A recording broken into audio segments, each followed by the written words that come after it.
อันนี้มันอยู่แคมป์น้ำซองเด้อบ่นี้ง่ายโอ้ขี้เหือนะมวนแท้ไปสิยำแรงขี้เหือยำแรงโอ้ข้างลายอันนั้นมันขั้วข้ามฝั่งซ้ายไปฮะฝั่งขวามันเบืองตัวเมืองฝั่งซ้ายเป็นเบืองนอกเมืองฝั่งตรงกันข้ามเปิดนี่แถวนี้มันหงแหมเมิดแถวนี้นะเป็นน้ำซองเรียบน้ำซองไปนี่อ๋อทำเป็นเตะเหือไว้แจลูกค้ามาท่องเที่ยวลิ้นไปต้อนรับนักท่องเที่ยวโอ้ลงไปลุ่มพุ่นแหละลงไปลุ่มพุ่นมันทำจังพุ่นน่ะอันนั้นมันคั่วไม้เด้อฮะนะคั่วเป็นเฮ็ดไม้เพิ่นเปิดให้ใส่แล้วเดี๋ยวนี้ฮะนะเปิดใส่แล้วคั่วไม้คั่วสร้างไม้คั่วเก่าอยู่ข้างกลางใส่บ่ได้มีแต่คนย่างแล้วก็รถจักรรถทีบแต่คั่วทิ้นหนึ่งพุ่นอยู่พู้ถึงพุ่นแหละพุ่นสะเงาอันนี้มันพูดที่ซ่องอยู่ทางพี่ทางถ้ำจังพี่เถียลงไปลุ่มพุ่นกันมันถ้ำจังหัวนะ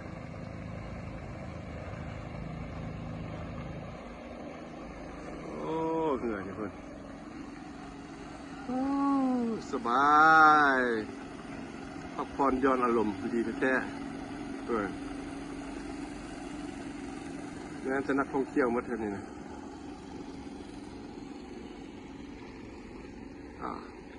มึงดูกลับคืนไปพุ่นนี่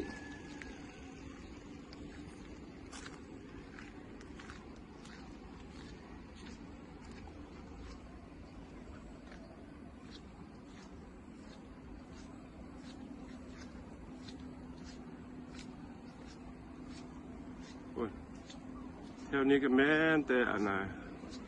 เหือไว้เตรียมต้อนรับนักท่องเที่ยวเป็นท่าเหืออีกแห่งหนึ่งอยู่มึงเนี่ย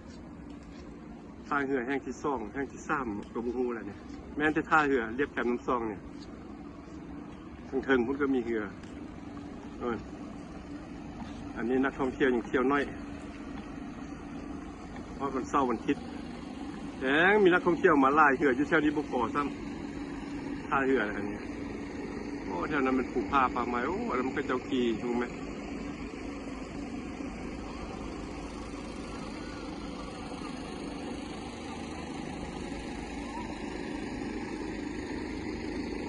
มันค่อยเห็นคักเว้ย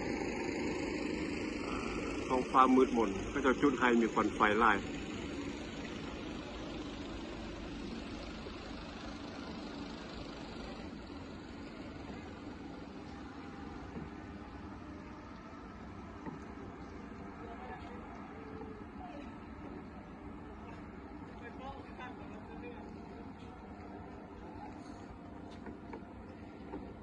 แถวนี้แมนมัดเลยนะอ้อมนี่มันเต็มผูผ้าที่อ้อมวงเบียงนี่ทางพี่กันเป็นผ้าอีกตึมอันนี้เป็นห้องว่าผ้าแดงตัวนี้ผ้าแดงอันนี้ก็เป็นห้องฟ้ากับสีแดงอันนี้เป็นห้องแฮมเป็นตังใหม่ที่มาพักเสาอยู่นี่แหละห้องแฮมตัวนี้นะ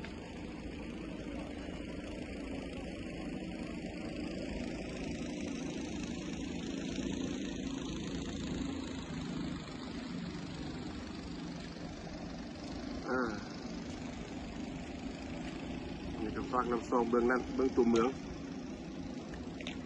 อยู่ถึงพุ่นออกตัวเมืองอันนี้มันห้างเมืองละอยู่ถึงพี่นะรอบให้เบิ่ง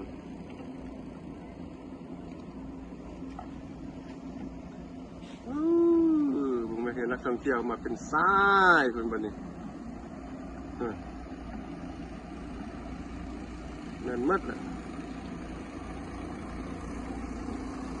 โอ้เป็นตำบลแท้กี่กระยับ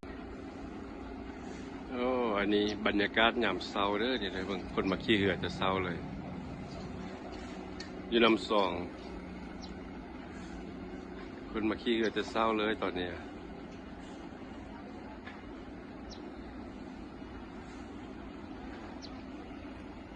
มีขี่เหือซ้อนทางกัน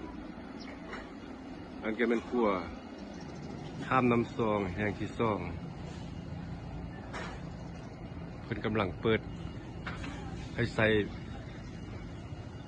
ว่างเดือนแล้วนี่แล้ว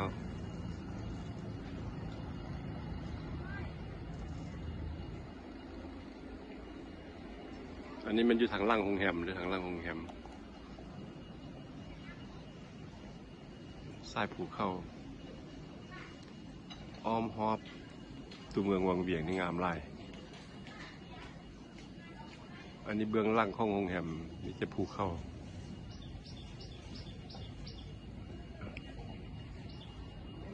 มาทางนี้ก็แม่นภูผ้าแดงอันนี้เป็นว่าเป็นห้องว่าผ้าแดงอันนี้จะจักรับจักหลังคาจักรับจักบังนิดหนึ่งโอ้เห็นดี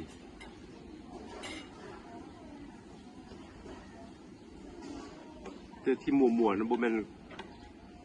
นหมอกเด้อมันเป็นควันไฟที่ยามจุดให้ตอนนี้นะควันไฟจุดให้ปกคลุมตั้งแต่เมื่อวานนี้มามื้อนี้ก็บ่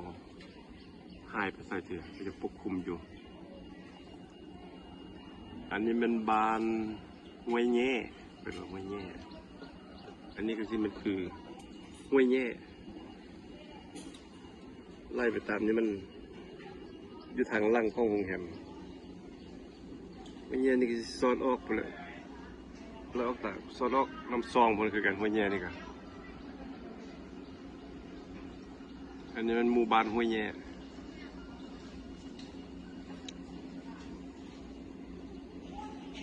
แต่ส่วนหลายก็เป็นพวกโรงแรมบ้านพักแต่ว่าบ้านประชาชนก็ยังมีอยู่อันนี้มันโรงเรียนห้วยแย่นี่มันโรงเรียนเด้อนี่เด้อโรงเรียนประถมสมบูรณ์ห้วยแย่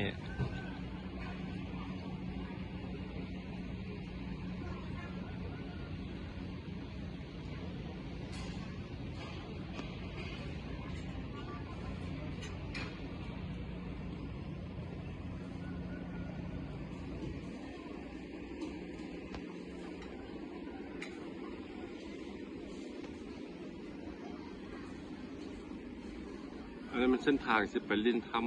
ำภูขำและน้ำตกทางไปอินเตอร์พาร์คมองลินเข้าไปน่ายขี่รถเข้าไปในบนไร่กิโลเมตรอยู่แต่บูงจักกิโลเมตรแต่ก็ไกลเติบอยู่ไปเลยน่าย